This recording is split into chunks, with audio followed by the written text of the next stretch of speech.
Vamos de Clarice novamente, Ronaldo. Mais uma vez, Clarice, clarividência, né? Querer buscar clarividência, gostou? Essa É verdade. É difícil buscar clarividência num texto como esse, mas estamos chegando lá.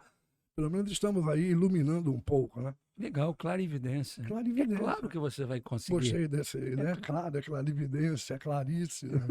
Ronaldo, eu estava pensando agora há pouco, só para a gente iniciar, estava falando de Fordismo, pós-Fordismo, né? O Fordismo é um modelo rígido da produção em larga escala, da estandardização, né? Ford dizia que os carros podiam ser de qualquer cor, desde que fossem pretos.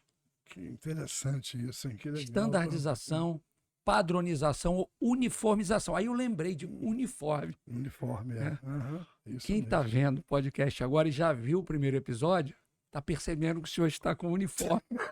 Eu sabia que havia. Essa foi ótima, cara. Está com a camisa. Quando eu saí de casa, né? Que eu vesti essa camisa, eu falei assim: caramba, parece que eu estou de uniforme, porque foi a mesma camisa com que eu gravei o primeiro podcast. Mas aqui do Conto. Diga para o pessoal, você não tem apenas essa camisa, Ronaldo? Você Não, tem claro outro. que eu não tenho outra camisa. Eu tenho uma preferência por uma cor quase escarlate. Há um momento que ela vai falar do escarlate lá do Jardim Botânico. Né? Então é a cor quase escarlate. Eu acho bonita a cor quase escarlate. Não vou dizer que é escarlate, mas é quase escarlate. Tem gente que grava 2 episódios no mesmo dia. Não é o caso, não é o caso. Poderia ser, né? Aí você diz assim, hoje vai lançar hoje dia 17, aí depois você fala assim, o segundo episódio, hoje estamos lançando dia 24. Não, se você tivesse vindo com a mesma blusa com que você veio ao primeiro episódio, e aí sim as pessoas poderiam pensar. Deveria ter vindo por solidariedade a ti. Gostei da ironia, solidariedade. É isso. Vamos continuar de Clarice, então, como a gente falou, um texto denso, né, Ronaldo? Denso, muito denso. Mais fácil 40 crônicas. Com certeza, mais fácil a Marina Colasanti com história de alimentar serpentes, sonetos de Vinícius, de Camões. Né? Porque realmente eu considero este texto aqui inextricável, né? De difícil interpretação. E aí você usa um vocabulário difícil para piorar. Para piorar, né?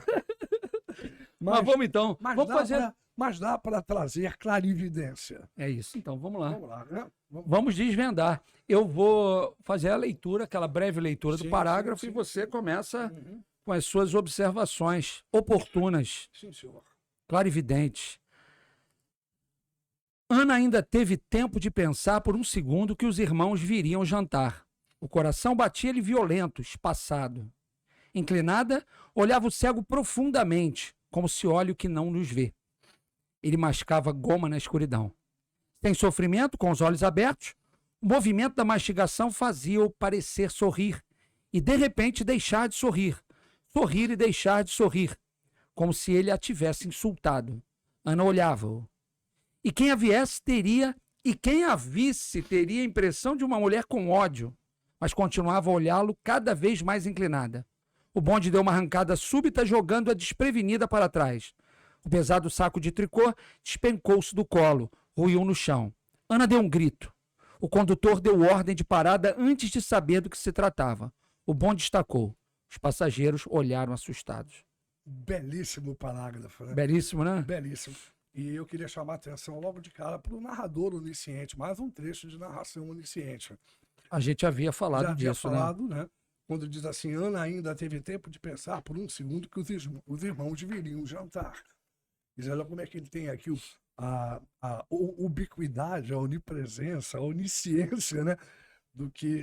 Em que pensava a personagem Ana. Mas outra coisa que me chama muita atenção é aquele momento em que ele faz aqui, o narrador ou a narradora, eu sempre volto a falar, não gosto de falar só narrador, neste tipo de conto aqui, para mim é narrador ou narradora. E quando ele vai, o narrador ou a narradora vai fazer isso aqui, ó, parece sorrir e de repente deixar de sorrir. Sorrir e deixar de sorrir. Já percebeu que essa ênfase, essa reiteração, porque não deixa de ser uma reiteração, uma repetição. Sim. Tá fazendo lá, ó, parece sorrir e de repente deixar de sorrir. Um ciclo. Sorrir e deixar de sorrir. Uma coisa que eu percebi, isso é uma espécie de automatismo. Percebeu? Olha lá, sorrir e deixar de sorrir, porque ele está mascando chiclete. Sim. Né? Quer dizer, esse automatismo, eu vi. Interessante isso, né, cara? Você Eu não me fez sou lembrar. Eu não sou visionário, não. Não estou vendo coisas demais aqui, não. Não, É, sim, sim. é exatamente isso. E é uma acusação muda que ele está fazendo a ela. É uma espécie de acusação muda. Né? É o estopim existencial. O cego, a gente tem que deixar bem claro que bem claro que essa aparição, que é a primeira epifania do texto, né, é o estopim para a crise existencial da personagem Ana. Então seria um rir dela Sim, sim.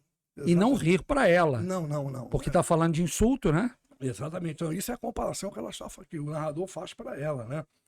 Então, parecer sorrir e de repente deixar de sorrir, sorrir e deixar de sorrir. Então, essa repetição cíclica, né, a qual você se referiu também, é um automatismo, é o ato de mascar chiclete. E depois ela vai trocar, se você observar bem, que eu achei fantástico, um pouquinho antes ele vai dizer, o narrador vai dizer assim, ele mascava goma na escuridão, ele troca mascar chiclete 2 vezes por mascar goma. E goma é uma coisa mais viscosa, desagradável. É muito interessante, quer dizer, a Clarice, eu acho que aqui ela transforma a ação banal de mascar chiclete, a hora que troca por mascar gomas, em algo quase metafísico. E vai acontecer alguma transformação muito grande no interior da personagem, da Ana, no momento que ela vai ver, né, o cego mascando chiclete. Não, e genial é que ele diz, né? Ela diz, sem sofrimento com os olhos abertos. Exatamente, sem Quer sofrimento dizer, com os olhos abertos. ele na escuridão, Ele não está vendo ele nada. não está Ele sofrendo. não está sofrendo, exatamente. Ronaldo, de um grande amigo meu, infelizmente não está mais por aqui, ele era tecladista, exímio tecladista, Paulo Romário, morador do Grajaú, um cara maravilhoso. E uma vez eu perguntei para ele assim, pô, Paulo, bobagem minha perguntar isso, mas assim, você sente falta de ver o céu, o sol, o mar? Ele falou assim, pô, Vladimir, como é que eu posso sentir falta? Eu nunca vi. Forte isso aí. Então, por que a gente chegou nesse momento aí do bate-papo? Porque eu perguntei para ele, é pior você ser um deficiente visual de nascença ou perder a visão? Ele falou, muito pior perder. Sim. Porque você viu o céu, o sol e o mar. Exato. Né? E aí, quando fala que ele está mascando goma na escuridão, ele não está sofrendo. Sim. Ele não está vendo os problemas que ela vê. Ele não está identificando aquela agonia dela, né? Aquela descoberta dela. Ele está na escuridão e sorrindo. E para de sorrir. Eu interpretei dessa forma, né? Mas é isso ele mesmo. livre desse sofrimento. Bem pertinente, bastante viável essa leitura que você fez. Né? E aí começa, a partir deste parágrafo, vai começar uma sucessão de articulação de ideias, de imagens, começa aí o fluxo de consciência dela, porque, como eu disse, é o estopim existencial, o cego é o estopim existencial, acabou da crise existencial que está chegando aí para a personagem. E quem a visse teria a impressão de uma mulher com ódio, mas continuava a olhá-lo cada vez mais inclinada. Agora preste atenção. O bonde deu uma arrancada súbita, jogando-a desprevenida para trás. O pesado saco de tricô despencou-se do colo, ruiu no chão, olha aí, ó. Olha que imagem para que tenhamos de associar ao interior dela, né? Essa crise pela qual ela vai passar a partir desse momento. Ana deu um grito, o condutor deu ordem de parada. Eu vejo esse grito com uma ambiguidade incrível. Ana deu um grito, para mim tem uma ambiguidade muito grande. Sim. Aqui. Né? O grito meio natural e o grito de susto mesmo, pelo que ela viu. Então, Ana deu um grito, o condutor deu ordem de parada antes de saber do que se tratava. O bonde estacou, os passageiros olharam assustados. Legal, né? Muito legal. Né? Muito bem escrito, né, cara? Agora, sempre tem que ter o cuidado de ler e reler isso, porque... Reler muito. Quantas vezes você leu, Ronaldo? Olha, palavra de honra. Olha, no mínimo, sem o menor exagero, no mínimo umas 20 vezes eu reli isso aqui. E impressionante, tô falando sério.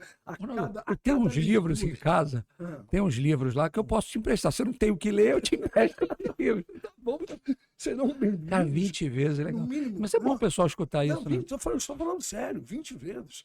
Não é uma hipérbole. Não é uma hipérbole, porque eu não cometi nenhum Você exagero. não falou 200, você falou Eu falei 20. 200, eu falei 20. Não, não, você não falou Não, 200. não falei Se você 200, tivesse falado 200, seria Aí uma sim, hipérbole. seria uma hipérbole. O filme Mamma Mia, eu assisti a esse filme pelo menos umas 20 vezes também. Um musical maravilhoso, Mamma Mia. E esse conto aqui eu tenho. Agora você está dando dicas de filmes, porque no primeiro episódio você falou de Contatos Imediatos terceiro grau. E agora Mamma Mia, né? Que é uma bela indicação. E a cada leitura, eu não gosto de falar cada releitura, porque, embora eu tenha relido 20 vezes, a cada leitura, primeiro, é uma leitura ímpar, em que eu via coisas que eu não via que eu não vi na leitura anterior. Então, é sempre uma nova leitura. Maravilha. Posso seguir? Deve. Incapaz de se mover para apanhar suas compras, Ana se aprumava pálida. Uma expressão de rosto, há muito não usada, ressurgia-lhe com dificuldade. Ainda incerta... É isso mesmo? Incerta? Isso Ainda incerta, incompreensível. O moleque dos jornais ria, entregando-lhe o volume. Mas os ovos se haviam quebrado no embrulho de jornal. Desculpa, Por favor. Olha aí, quando eu falei que ia começar uma sucessão de articulação de imagens, de associações. Começou lá no final do parágrafo anterior, que nós acabamos de analisar, e começando a se estender para esse, né? O moleque dos jornais ria entregando-lhe o volume, mas os ovos se haviam quebrado no embrulho do jornal. Quer dizer, ou seja, essa imagem toda que o narrador começa a apresentar vai romper, né, com a bolha. Ela vivia numa bolha doméstica, essa era a grande verdade. E rompe essa A vida que ela escolhera. A vida que ela escolhera, parabéns, é isso mesmo. Então ele começa, aí é o rompimento da bolha doméstica mesmo, né? Quer dizer... Mas os ovos se haviam quebrado no embrulho de jornal. Gemas amarelas e viscosas pingavam entre os fios da rede. Quem percebeu aí, de certa forma, a ambiguidade, a dubiedade, pelo Não menos? percebi. Ou seja, mas os ovos se haviam quebrado no embrulho de jornal. Quer dizer, é como se o narrador estivesse materializando o que estava acontecendo por dentro com a personagem. Pingando. Pingando, né? Olha lá. Gemas amarelas e viscosas. Tem a ver com a goma de mascar. Gemas amarelas e viscosas tem a ver com a goma de mascar. Saindo, né? O que estava dentro dela agora exatamente. se libertando. Ela não mascava mais chiclete, porque mascar chiclete é uma coisa meio infantil. Sim. Colorida, aquela coisa toda. Eu, pelo menos, quando falo em chiclete, para mim, eu já vejo a caixinha do chiclete, amarelinha, azul, branca. É interessante isso. Mas mascar goma é um pouco diferente de mascar chiclete. Mascar goma é desagradável às vezes. Entendi. A viscosidade, a coisa meio gelatinosa. Sim. Né? O cego interrompera a mastigação e avançava, as mãos inseguras, tentando inutilmente pegar o que acontecia. Isso é legal, né? Aí eu não posso deixar de falar uma fundamental aqui. Que é um conteúdo que a UERJ gosta de cobrar. É aquele momento que eu até já conversei com você uma vez, a diferença entre a polissemia e a ambiguidade. Sim. E muita gente não sabe essa diferença. A fronteira que separa a polissemia da ambiguidade é realmente uma fronteira muito tênue, tomar muito cuidado para não confundir esses conceitos. Você já percebeu que o verbo pegar aqui ele é polissemia? A polissemia está para uma palavra, a ambiguidade está para uma frase. A ambiguidade está para uma frase. Sim, o que é ambíguo, entendi. A polissemia, você usa a palavra... É uma palavra que pode assumir vários significados. Uhum. Aqui ele vai dizer, o narrador vai dizer assim, ó, eu acho aqui espetacular. O cego interrompera a mastigação e avançava as mãos inseguras, tentando inutilmente pegar o que aconteceu. Ele era entender. O verbo pegar aqui está assumindo a semântica de entender. Sim, então, exatamente. Sempre aquele não é o ato de pegar, de tocar. Pegar de absorver. E quantas vezes nós falamos assim, até conversando com alguém, eu estou tentando pegar o que você está querendo me dizer. Né? Peguei a sua ideia. Peguei a sua ideia. Legal pega demais. Essa, né, pessoal na gíria? Pega essa. Não é de tocar. Mas aqui ela consegue essa arte que eu acho fantástica. Porque o cego ele vai reconhecer os ambientes tocando. E ali ele com as mãos para frente, né, tentando pegar o que acontecia. O que caracteriza a semântica de pegar aqui como entender É a estrutura seguinte, o que acontecia. Pegar o que acontecia, quer dizer, entender o que estava acontecendo. Deixa eu te fazer uma pergunta aqui, não é em relação ao texto, porque você falou de ambiguidade, polissemia. Uhum. Só para confirmar. Lembra que eu escrevi um pequeno texto recentemente sobre nós, dos nós, Sim, sim, sim. né? Uhum. Que dizia assim, os nós, né? Uhum. Sabemos desatá-los para amar. Uhum. Podemos Isso é desatá-los para sorrir. Uhum. Devemos desatá-los para deixar que a vida se encarregue de unir. Uhum. Nós. Nós. Uhum. Agora o nós tem outro sentido. Sim, isso é polissemia. É polissemia. Porque todo esse texto seu está centrado numa palavra, no pronome nós, A palavra é que pode polissemia. ser nós, pronome, pode ser nós, o substantivo, que é Sim. o plural de nó. Sim. Né? Não é Então, ambíguo. não é é ambíguo. ambíguo. Não é ambíguo. Estamos pela Páscoa agora há pouco, né? Então, já imaginou? Eu me lembro de uma propaganda, porque eu sou a favor da ambiguidade estrutural, que é aquela ambiguidade da publicidade, que é uma ambiguidade muito inteligente. Na Páscoa, não se esqueça do seu garoto. Ah, legal. O garoto é a marca, aquela marca, aquele bombom de garoto, né? Sim. E aí, se dirigindo a menina, não se esqueça do seu garoto, era uma coisa mais ou menos. Isso é ambiguidade, tudo bem? Sim. Entendi. Não está centrado na palavra Mas garoto. vem na frase. Na frase, na ideia. Hoje a publicidade abusa muito da ambiguidade estrutural. Eu me lembro, eu gosto muito de ver as propagandas porque contém muito essa ambiguidade, diferentemente da polissemia. A polissemia é numa palavra, a ambiguidade é numa estrutura. O Chevette fez um 4, então é o saudosista aqui, ó. O Chevette fez um 4 e não perdeu a linha. Eu nunca mais vou esquecer isso. O Chevette fez um 4 e não perdeu a linha. Isso é ambiguidade. Quer dizer, ele era com 2 portas, fabricava o Chevette com 4 portas e não perdeu a elegância. Mas tem uma remetência também de não perder a linha para o quê, né? Quantas vezes a gente, assim, eu era jovem, a gente bebia, brincava com os amigos, faz um 4 aí, quero ver se você está bem. Ah, é verdade, eu estava tentando aqui entender. Exatamente, é o significado literal. Faz um 4 para ver se você está bêbado. Então, o que fez nessa propaganda maravilhosa? O Chevette fez um 4 e não perdeu a linha, não perdeu o equilíbrio. É isso. É o duplo sentido. Coisa que nunca aconteceu com você, nunca perdeu. Sabe por quê? Ébrio, jamais. Sabe por quê?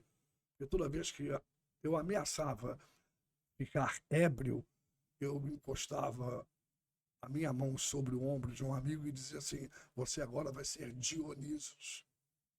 Eu nunca ficava embriagado porque eu pedia apoio a Dionisos, deus do vinho da reprodução animal. É boa, né? Depois eu falo sobre depois isso. Depois você conta. Vou contar em sala. Contar em sala lá pra gente. Daí você sabia que foi através do Dionisos, e essa história toda maravilhosa, que surgiu a palavra comédia e tragédia, né? Você sabia que o animal mais viril é o bode? Não sabia. Pois é. Daí Tragós, que é... Aí, o Ronaldo dando aula de biologia agora pra gente. Depois eu explico isso, mas vamos lá. Finalzinho aí, o embrulho dos ovos foi jogado fora da rede e entre o sorriso dos passageiros e o sinal do condutor, o bonde deu a nova arrancada de partida. Poucos instantes depois, já não a olhavam mais. O bonde se sacudia nos trilhos e o cego mascando goma... De novo, ela reitera o mascando. Ela volta sempre, sempre. Algumas imagens. 2 vezes ela mascava chicles. Eu até tive dificuldade a primeira vez que eu li, eu falei, porque ela não escreveu chiclete, mascava, porque chiclete, falava muito. Isso é um anacronismo vocabular. É arcaísmo do texto. Arcaísmo, porque hoje ninguém mais fala chicle. Ninguém fala. O pessoal fala chiclete, né? Parece que chiclete, não sei se é a marca do produto, não sei. Eu acho que não. Acho que não, também não tenho muita certeza. Bom, enfim, então ela usa 2 vezes mascava chiclete. E a segunda vez agora, a segunda ocorrência de mascar goma. Goma, entendeu? Quer dizer, mais viscoso, mais gelatinoso, mais desagradável. Como eu disse, continua. Mascando goma ficar atrás para sempre, mas o mal estava feito. Aqui, mexeu com ela, né? Mexeu, o mal estava feito, não tinha jeito, não ia mudar muito mais isso. Por isso eu falei de distopia existencial. Essa primeira epifania, essa crise que vai começar, e mais à frente vai falar sobre a crise, né? Se eu não me engano, já no parágrafo seguinte. Deixa eu te fazer uma pergunta, assim... Peraí. desculpe, me lembrei, não. O mal estava feito, quer dizer, no momento que ela desperta para uma coisa da alienação. Ela era uma mulher alienada, achava que era feliz, mas no fundo, como nós vimos antes, havia um incômodo dentro dela. E o Sim. cego Sim. é o mote. E não importa. O cego foi, não vê mais o cego, mas sim. já aconteceu. Agora, então, o mal estava feito. Existe alguma diferença? Isso eu estou pensando agora aqui. Tá. Quando se dissesse assim, o bonde sacudia nos trilhos. É o bonde para lá e para cá. Agora, quando ele diz o bonde se sacudia, quando ela diz o bonde se sacudia, não dá uma ideia de personificação? Dá. Pelo ser. Dá, sim, pelo ser. Porque se fosse o bonde sacudia, é uma metáfora. Sim. Mas é porque esse ser, você percebeu muito bem, esse ser, ele é reflexivo. É reflexivo. Ele traz reflexividade. Ó, então... Quero mostrar para você. Eu não tinha anotado aqui. Eu sei que não. É isso, né, Ronaldo? Você vai ler e cada vez que você lê... Exatamente, você vai ter uma leitura, né, diferente, ou mais aprofundada. Né? Vamos para o próximo? Deixa eu ver se há mais alguma coisa. Vê se tem mais alguma coisa nesse aí. Não, pode. A rede de tricô... Agora é terrível. Esse parágrafo, pode falar. Não, esse parágrafo aqui é tão complicado quanto aquele anterior. Vamos e lá. ele é maior, né? Ele é maior, vamos lá. A rede de tricô era áspera entre os dedos. Se eu achar necessário... Vamos fazendo, vamos parando então. Vamos parando. Vamos lá. A rede de tricô era áspera entre os dedos. Eu li hoje isso várias vezes. Espetacular. Eu li várias vezes. A rede de tricô era áspera entre os dedos.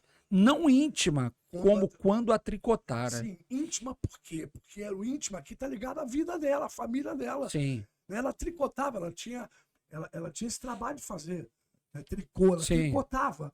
Mas só que agora a rede era áspera. O cego a desperta. Né? E aí a rede já não tem mais a tranquilidade que tinha antes. Por isso que ela achei bonito, ela dizer, não íntima como quando a tricotara. A rede perderam o sentido e estar num bonde era um fio partido. Olha só. Rede, fio, partido, isso é uma legal. Metáfora. Também. Uma belíssima metáfora para a vida dela que começa a se desestruturar. A vida dela começa a se desestruturar. E não sabia o que fazer com as compras no colo. E como uma estranha música, o mundo recomeçava ao redor. O mal estava feito. Por quê? Por quê? Teria esquecido de que havia cegos? Isso é alienação. Sim, é isso. Será que ela esqueceu? Ela não via outra coisa do que a família dela. Mas o detalhe, eu não quero dar a impressão que nós estejamos culpando a personagem, a protagonista Ana. Mas ela era feliz, mas ao mesmo tempo você diz que ela sofria bastante internamente, havia alguma crise com ela. Sim, havia uma crise com ela, nem sabia, havia um vazio. Eu acho que havia um vazio que ela não conseguia compreender. Esse fluxo de consciência vai ser elucidativo. É esse despertar para ela que vai ajudá-la bastante. Mas depois, no final do conto, eu não quero falar nada ainda, no final do conto parece que ela volta a estaca zero, né? Não é verdade? Então, exatamente. Parece que vai acontecer isso. Quer dizer, ou seja, a iluminação, esse despertar, essa epifania, eu prefiro tomar a palavra epifania como despertar, tentando buscar a felicidade, porque ela, embora estivesse bem no casamento, eu faço questão de reiterar, ela não era uma mulher feliz, porque havia um vazio dentro dela. O mal estava feito. É isso. Depois... Não, o mal estava feito. Por quê? Teria esquecido de que havia cegos, a piedade a sufocava, Ana respirava pesadamente. Mesmo as coisas que existiam antes do acontecimento estavam agora de sobreaviso. Agora, essa palavra acontecimento, ela tem a carga significativa da epifania. Porque o acontecimento foi a epifania. Sim. A aparição muito mais cego, do que ver o cego. Sim. Transcende a questão do cego. Transcende. A figura do cego apenas, como foi, tirou da bolha doméstica. A figura do cego faz isso. E aí começa esse fluxo de consciência o tempo inteiro constante aqui. Assim, então, se inteirar, né, do que acontecia no mundo. Ela era uma alienada, mas eu faço questão de não culpá-la. Porque quando a gente fala assim, a personagem, a protagonista era uma alienada, parece que a gente já está culpando, mas não era bem assim. Posso dizer que ver o cego mascando chiclete é uma metonímia de tudo? Claro que pode, bonito isso, é isso mesmo. É uma metonímia de tudo, ele representa o todo. Ele representa o todo, exatamente. Né? E vai se confirmar isso aqui à frente. Vai, continua. Então, Mesmo as coisas que existiam antes do acontecimento estavam agora de sobreaviso. Tinha um ar mais hostil, perecível. O mundo se tornara de novo um mal-estar. Para, o mundo se tornara de novo um mal-estar. Qual De foi novo. o primeiro mal-estar, então? Houve um mal-estar anterior. Qual foi? Anterior. Juventude dela. Sim. Aquela juventude. Você falou que é uma juventude Porra louca. excêntrica. Ela é uma juventude natural, como todos nós, quando somos jovens. Sim. É. Nós temos essas paixões exageradas, esses arrebatamentos. Sim. Nós ficamos sempre muito perdidos. E ela buscou a vida de casada, que se tornou adulta.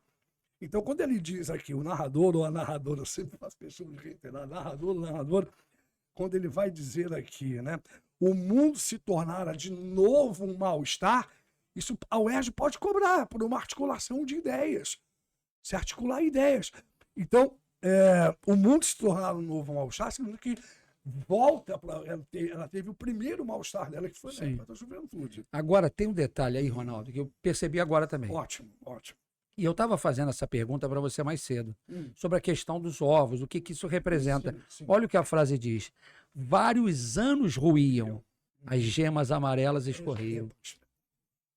Esses vários anos significando que vários anos de casada. Sim, então quer dizer, as gemas amarelas, né, elas estão representando realmente, não são os ovos Você mesmo. é um hermeneuta, cara, espetacular. Vi agora, Ronaldo. Viu agora, mas pela não é isso. É isso.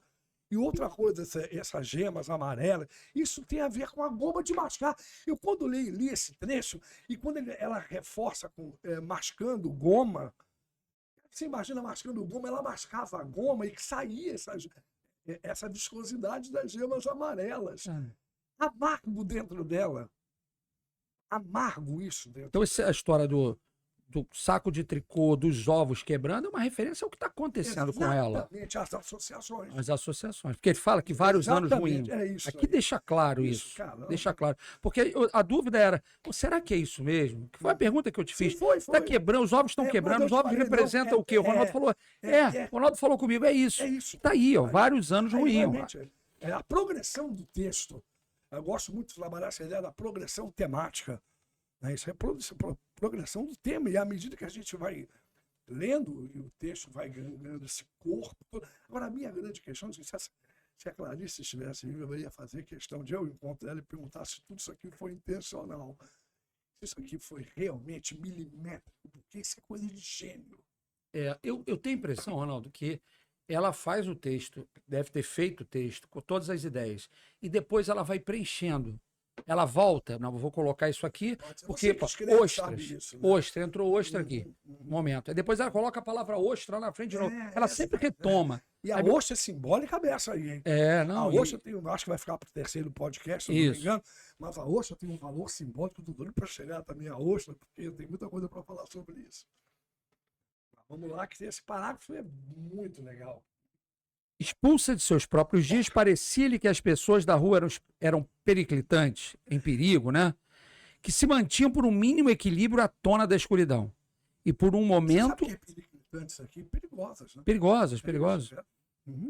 Que se mantinha por um mínimo equilíbrio à tona da escuridão. E por um momento a falta de sentido deixava-as tão livres que elas não sabiam para onde ir. Esse trecho é outra vez... Você percebeu que o texto tem marcadamente paradoxos? Isso aqui é um paradoxo estrutural. Olha lá. Por um momento, a falta de sentido. Quereria eu ser aluno hoje, assistindo a um podcast como esse, elucidando um texto que é muito hermético para eu fazer uma boa prova. Eu digo, os alunos deveriam, independentemente da crença religiosa que tem com acento circunflexo, sem dobradinha da vogal, independentemente da crença que eles têm, eles deveriam ir ao templo religioso e agradecer a Deus por nós estarmos aqui fazendo esse podcast. Porque nós estamos elucidando isso. Né? Você é genial. Você comigo. Você é genial. Para com isso. Eu sou o seu assecla. Ronaldo, você sabia que os nossos alunos de primeira e segunda série do ensino médio, que a gente tem uma turma de primeira e segunda série, né? Sim. Que eles vão fazer, estão estudando, vão fazer a UERJ. Tá certo. Tem uma turminha que funciona todas as semanas, tem turma durante a semana à tarde, tem uma turma aos sábados e pessoal vai Começar fazer. a se familiarizar mesmo. É Isso aí, parabéns. Estão assistindo a gente aí. Estão assistindo, isso aí, que maravilha, né? Então, só deixa, por um momento, a falta de sentido deixava-as tão livres que elas não sabiam por onde ir, cara. O homem está condenado a ser livre, é isso? Paul Sartre, Jean-Paul Sartre. Olha o paradoxo, né? Deixava-as tão livres que elas não sabiam para onde ir. Isso é um paradoxo. Pode continuar. Maravilha. Maravilha. Perceber uma ausência de lei foi tão súbito que Ana se agarrou ao banco da frente, como se pudesse cair do bonde. Como se as coisas pudessem ser revertidas com a mesma calma com que não o eram. Espetacular. E outra coisa para a qual eu quero chamar a atenção, por isso que quanto mais nós pontuarmos possibilidade de reverberação, de reflexo na prova, melhor, né? Você reparou que o tempo inteiro a Clarice usa muito como ser. Ela repete essa locução conjuntiva, porque isso não deixa de ser uma locução conjuncional, porque você tem uma expressão com duas conjunções, o como e o ser. Então tomar muito cuidado que o UERJ pode cobrar essa semântica conectora do como ser, que tem dois valores semânticos, a da comparação e da condição. Como se ele pudesse fazer isso. Quer dizer, você tem uma comparação e tem também uma condição para isso. Na primeira é mais comparação, não é isso? Vê? Se agarrou ao banco como se pudesse cair do bonde. Exatamente. É isso? Ou eu tô enganado? Não, é isso mesmo. Se agarrou do banco. Se agarrou ao banco como se pudesse cair. Como se as coisas pudessem ser revertidas. Ou o segundo é mais comparativo. Agora eu fiquei na dúvida. Não. Porque você tem os dois elementos, o comparativo e o condicional, porque essa comparação ela não aconteceu para valer. Ela, para acontecer, deveria haver essa condição. Por isso, como ser. Quer dizer, o cair do bonde, ela está querendo evitar. Sim. Então, ela está querendo reverter. Mas não aconteceu, como se pudesse cair. Sim. Não aconteceu. Então, é uma questão condicional aí. O mal já estava feito. Isso aí, cara. Gostei de ver. Vamos seguir? Vamos seguir. Eu só quero falar a primeira frase. Por favor. O que chamava de crise viera, afinal.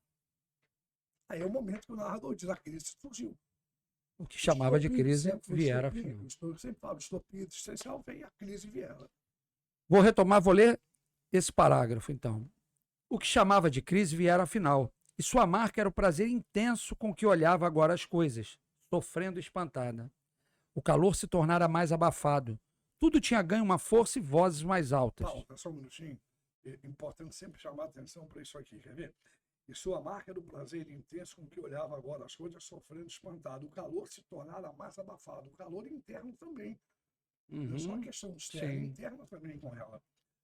Tudo tinha ganho. Aí vem a questão da informalidade. Gramaticalmente correto seria tudo tinha ganhado. Mas ou tinha ganho aí para a informalidade do texto mesmo. Vamos lá. O calor abafado, né? Abafado é uma palavra que a gente usa muito para o som também, né? Exatamente. Calor abafado e vozes mais altas. Na Rua Voluntários da Pátria parecia prestes a arrebentar uma revolução.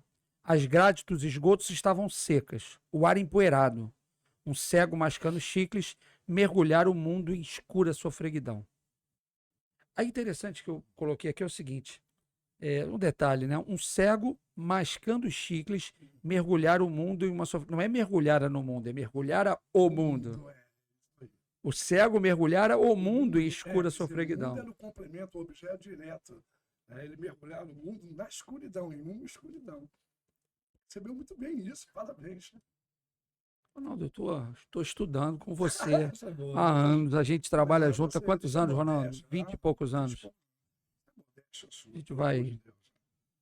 Só a proximidade já vai viabilizando essa transferência. Vai imantando. Imantando, isso aí. Fica imantado, né?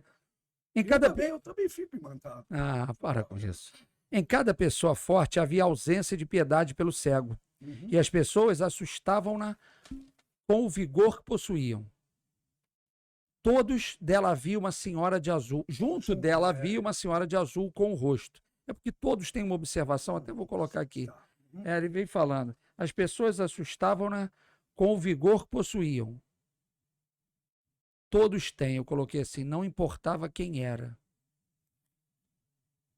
Em cada pessoa forte havia ausência de piedade pelo cego, e as pessoas Você vê uma assustavam-no coisa com o interessante? vigor que Quer dizer, possuíam. em cada pessoa forte, havia ausência de piedade. Quer dizer, a pessoa era forte e não tinha piedade pelos outros. Quer dizer, não havia essa Sim. questão da irmandade.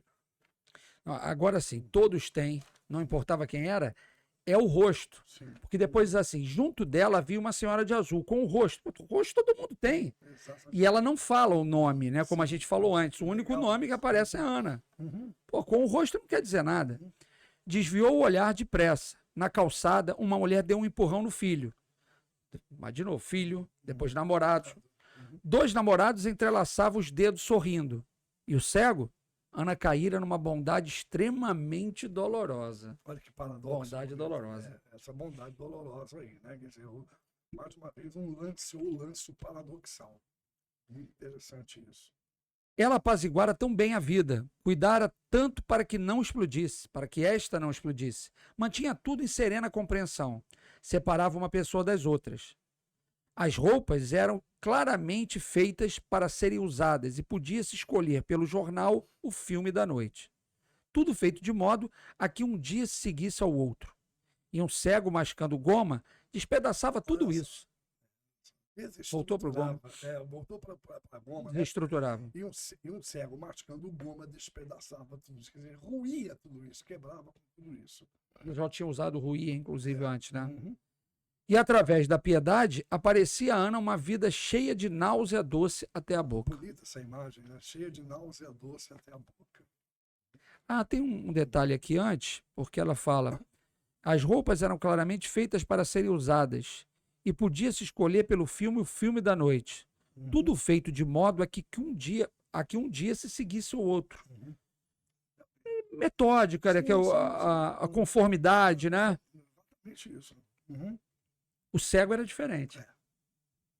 O cego era diferente. O cego mascava gomas. Só então percebeu que há muito passara do seu ponto de descida. Na fraqueza em que estava, tudo atingia como um susto.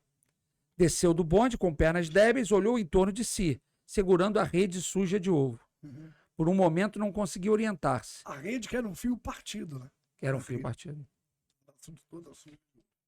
Por um momento não conseguiu orientar-se. Parecia ter saltado no meio da noite. Era uma rua comprida, com muros altos, amarelos. Seu coração batia de medo. Ela procurava inutilmente reconhecer os arredores, enquanto a vida que descobrira continuava a pulsar em um vento mais morno e mais misterioso rodeava-lhe o rosto.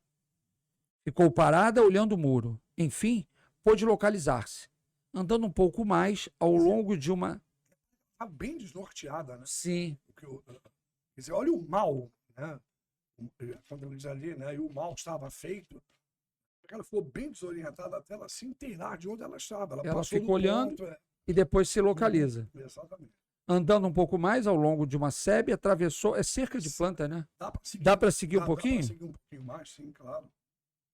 Então vamos lá. Deixa eu ver quanto que a gente tem aqui, Ronaldo, só para...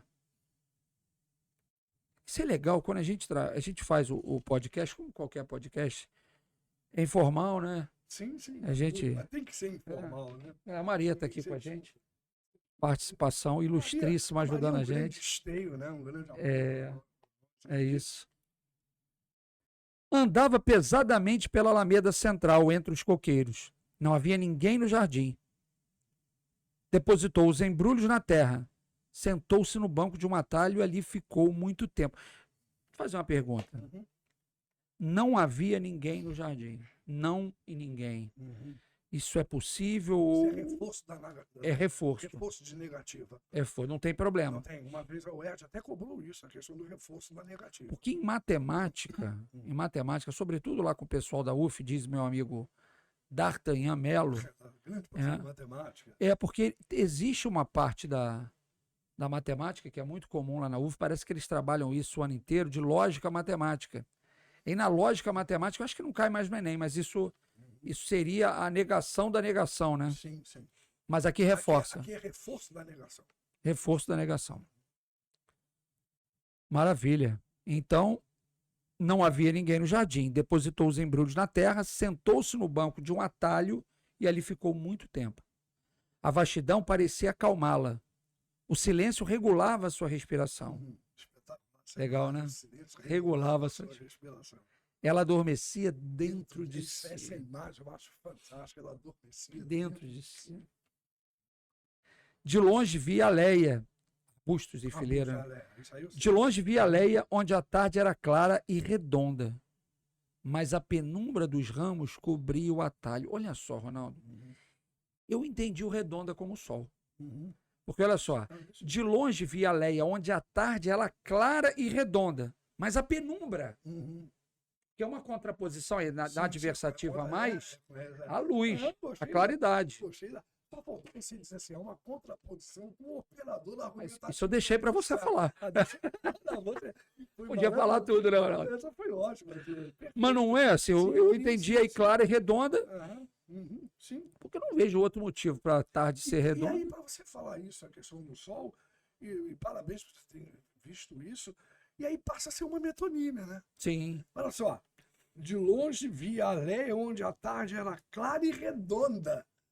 Quer dizer, por que esse redonda aí, né? Que ele é claro e redondo, tomando lugar do sol, representando o sol. Eu achei. Parabéns, metonímico, já pensou sobre essa você não tinha visto. Não tinha visto, palavra não tinha visto. Você viu 200 milhões de coisas que eu não vi, mas eu não tinha visto. Eu tinha que acertar uma aí, Você né? acertou todas até agora. Pelo amor de Deus, gostei disso.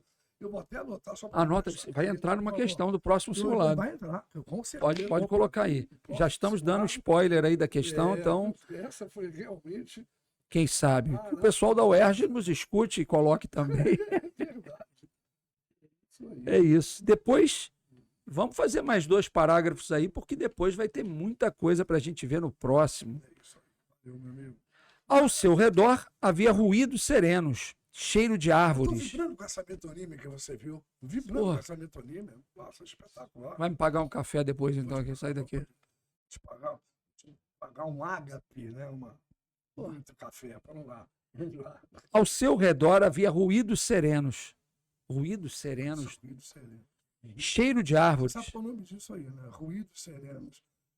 Isso é um paradoxo. Mas tem um nome específico. Quando o paradoxo, que é essa aparente contradição de ideias, ou de imagens, ou de palavras, quando está numa relação entre um substantivo e um adjetivo, isso pouca gente sabe. Quando trabalho o paradoxo, eu falo, depois de ensinar ao meu aluno a diferença entre antítese e paradoxo, aí eu vou falar de uma coisa específica, que é a relação de um substantivo e um adjetivo, e vice-versa, um adjetivo e um substantivo, esse sintagma, essa expressão com valor paradoxal. E você vai se lembrar muito agora, quando eu falar a palavra, isso é o que a gente chama de oxímoro. O oxímoro, eu lembro, que não é oxímoro. Não é oxímoro, que é colocar uma vez com acento. Eu me lembro. Acento agudo, né? Eu não lembro qual foi o ano, mas eu disse assim, paro de dar aula, senão ano que vem o Enem não puser de novo o oxímoro corrigindo a cacografia, o erro de grafia. Não é uma paroxítona. Não é uma paroxítona, ela é paroxítona. E a prosódia é aberta, o timbre, oxímoro. Então repare que isso aqui é um oxímoro, ruído sereno. Sim. Olha o paradoxo do ruído sereno. Não, mas a UERJ não vai cobrar, se a UERJ cobrar este paradoxo aí, vai cobrar como paradoxo, não como oxímoro. Antítese também cai. Então deixa eu te fazer uma pergunta. Eu estava, outro dia eu vi um amigo falando, e já ouvi isso outras vezes, ele estava chateado, o dia não foi bom, e ele falou assim, tem dia que é noite. Isso é uma coisa, e se ele disser o dia e a noite, antítese. Tem dia... Tem dia que é noite. Porque o paradoxo ele funde os opostos. É paradoxal. Ele funde as ideias opostas, criando só uma única ideia. A antítese não, a antítese deixa os elementos opostos estancados, cada um no seu devido lugar. Daí a necessidade da conjunção e essa coordenação da conjunção. Parabéns. Maravilha. Maravilha o senhor. Gostei de ver. Aprendendo com você, Ronaldo. Ainda bem que o senhor é professor de língua portuguesa, de literatura, seria um grande rival. Tem que aprender muito. A nossa língua é muito difícil, não? Nossa língua é... Isso é legal, né? Mas aí também tem uma vantagem, a gente tem sempre alguma coisa para aprender e ver aquela satisfação de estar aprendendo. Ao seu redor havia ruído sereno, cheiro de árvores, pequenas surpresas entre os cipós. Todo o jardim triturado pelos Você instantes. já reparou uma coisa que ela botou o jardim com maiúscula? E até então, olha só. Não você tinha percebeu? reparado, né? Mas aí que está um detalhe importante. Você percebeu a progressão do texto? Olha só um minutinho, uma coisa interessante. Antes tinha também aqui, ó, jardim. Exatamente. Repare uma coisa legal. Até então, o leitor não sabe que ela está se referindo ao jardim botânico. Não, ele falou aqui no Falou texto, antes? falou anterior. Falou anterior?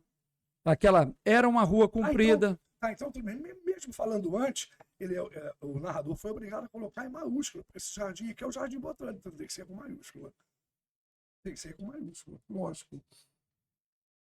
Todo jardim botânico. Ela só omitiu aí o termo botânico. Falou de jardim botânico, aqui eu vou fugir um pouquinho para te falar alguma coisa que de repente tem a ver com o conteúdo, né? 97, olha só como eu tô velho, 97, samba da Unidos da Tijuca sobre o Jardim Botânico. Jardim Botânico, eu sou, história viva de amor, eu sou o tema e a Tijuca multicor. O início, assim, abrindo os portos ao progresso, Bonito, abrindo as portas para a cultura. Olha só, hein? Abrindo os portos ao progresso, progresso. chegada de Dom João Sim. VI, período joanino, abrindo as portas para a cultura. Quando você tem, assim, portos e portas, ou como naquela música que eu acho que é do Chico, As Massas e as Maçãs, Sim, as massas. Não sei se é do maçãs. Chico. Não, não é do Chico, não. Não. É do Chico, não. Almir Sater, Almir Sater. Isso. é isso? Almir Sater. Isso. Uhum. e tem um nome que dá para isso? Massas, maçãs, que você não é uma polissemia. Não. Não, Mas a forma de escrever é bem parecida, né? Portos e portas, questão- completamente diferente, aham. mas legal, fica bonitinho, né? Sim, filho. Abrindo os portos, abrindo as portas. Todo o jardim triturado pelos instantes jamais apressados da tarde, de onde vi o meio sonho pelo qual estava rodeada, como por um zunido de abelhas e aves. Tudo era estranho, suave demais, grande demais. Olha uma gradação aí. Essa Estranho, gradação é suave. notória, né? Tudo era estranho, suave demais, grande demais. Posso dizer que é uma enumeração também? É uma enumeração, sim, mas toda gradação obrigatoriamente É uma numeração. É uma enumeração. E uma enumeração uma gradação contém uma tremenda antítese, né? Suave demais, grande demais. Você não deixa de ser antitético. Sim. Suave com grande. Não deixa, não é uma antítese assim, bem ostensiva, mas podemos pensar numa antítese aqui. Mas que claramente é uma gradação. Tudo era estranho, suave demais, grande demais, com semânticas diferentes, significados Maravilha. distintos. Maravilha. Um movimento leve e íntimo a sobressaltou, voltou-se rápida. Nada parecia se ter movido, mas na leia central Aí estava sempre imóvel tem um poderoso muita gado. preocupação para esse operador argumentativo de oposição. Sempre que entram mais, vem O mais. vem uma contrapartida muito boa, né? Um movimento leve e íntimo a sobressaltou, voltou-se rápida. Nada parecesse ter movido. Você já reparou uma coisa? A segunda epifania do Jardim Botânico não apareceu até ainda. Até agora não apareceu a segunda. Quer dizer, esse segundo momento epifânico não apareceu. Está sendo citado o Jardim Botânico. Mas daqui a pouco o Jardim Botânico vai criar uma turbulência dentro dela. Que o narrador vai apresentar isso. Repare que até então está tudo tranquilinho. Daqui a pouco a gente vai chegar lá, você vai ver melhor isso, vai. Um movimento leve e íntimo sobressaltou. Sim. Então, Vai o movimento acontecer, está acontecendo. Sim. Nada parecia se ter movido, mas o movimento aconteceu. Aconteceu, exatamente. Mas na leia central estava imóvel o gato. Um poderoso gato. Seus pelos eram macios. Em novo andar, desapareceu. É o passo fofo do gato, eu sempre uso essa imagem, né? É o passo fofo do gato, né? Suave, silencioso. Inquieta, olhou em torno. Os ramos se balançavam, as sombras vacilavam no chão. Um pardal ciscava na terra. E, de repente, com mal-estar, pareceu-lhe ter caído numa emboscada. Começa a natureza. Isso eu vou deixar para o terceiro. Vamos deixar para o próximo. A natureza não é essa maravilha toda. E é sobre isso que aí começa a segunda epifania. Não, eu vou terminar esse parágrafo, mas a gente retoma dele. A gente começa esse parágrafo novamente. Quer dizer, aqui se dá a segunda epifania. Aí a gente tem que parar. Ela fazer referência ao jardim, não. A segunda epifania vai começar agora. Vai aparecer no próximo episódio. É a aparição do próximo É a episódio. aparição do próximo episódio. E de repente, com o mal-estar, pareceu-lhe ter caído numa emboscada. Fazia-se no jardim um trabalho secreto, Fazia-se um trabalho secreto. do qual ela começava a se aperceber. Aí esse momento é crucial, né? E aí se dá a segunda epifania. Cenas dos próximos capítulos. Dos próximos capítulos. O Jardim Botânico. Assim como quando o cego A apareceu, que era epifania do muito cego, jardim. e entra naquele fluxo de consciência todo que nós vimos hoje, a partir daqui vai surgir um outro fluxo de consciência. São duas epifanias, assim, realmente muito complexas do ponto. Maravilha. Espetacular isso. Ronaldo, espetacular. sempre muito É um prazeroso. prazer todo meu, sempre. Hoje, realmente, eu só vi melhor ainda. Só foi maravilhoso no primeiro. Estou estudando. agora no segundo. Tá ficando um bate-bola muito fácil, muito tranquilo. Teremos outros. Depois desse episódio, vamos fazer no segundo exame, para quem for fazer o segundo exame. E depois vamos fazer outros episódios aí. Inclusive, quero convidá-lo também para participar. Vamos conversar com o Eduardo, que é professor de Química do Supermed, está se formando agora medicina na UERJ. O Eduardo, ele era professor em Goiás, né? Professor de vestibular, veio para o Rio de Janeiro, que passou para a UERJ, e vou trazê-lo aqui. Gostaria de contar com a sua presença também. É um prazer enorme participar É isso. desse podcast com vocês. Galera, até a próxima. Valeu. Tchau, gente.